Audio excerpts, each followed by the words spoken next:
ويدو عاوة geeriyooday mudana maayar in fariintaada adduunyadan cidna ku baaqi noqon mayso caawa waxaa geeriyooday madaxweynihii hore ee jamhuuriyadda Somaliland waxaynu ilaahay uga baryaynaa in ilaahay isaga naxariista jannaha la geeyo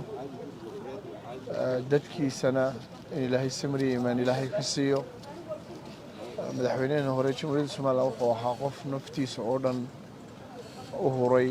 xorriyadda iyo gobonnimada dadkiisa soo maamulay dalkiisa noloshiisii oo dhan waxba aan ummaddiisa kala hadhin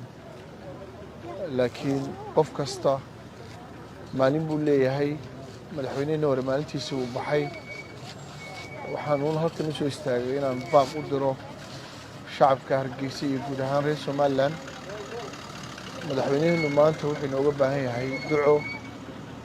iyo in ilaahay loo baryo ilaahay dambigiisa dhaafo naxariista jannada alla geeyo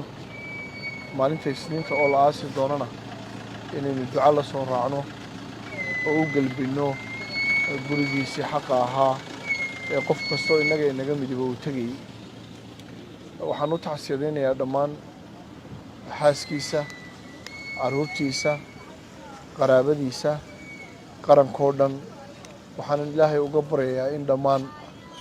innaga iyo qaraabada iyo qoyskaba in ilaahay samir iyo iimaan ilaahay naga siiyo madaxweynahana xorriyaddii uu u soo halgamay ee dadkan gobonnimadii ummaddan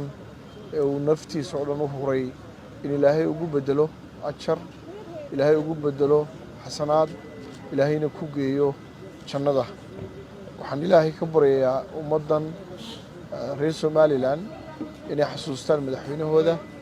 oo ay u soo wada duceeyaan quraan u soo akhriyaan maalinta la aasi doono isniinta ana ay insha Allah taala ka soo qayb galaan aaskiisa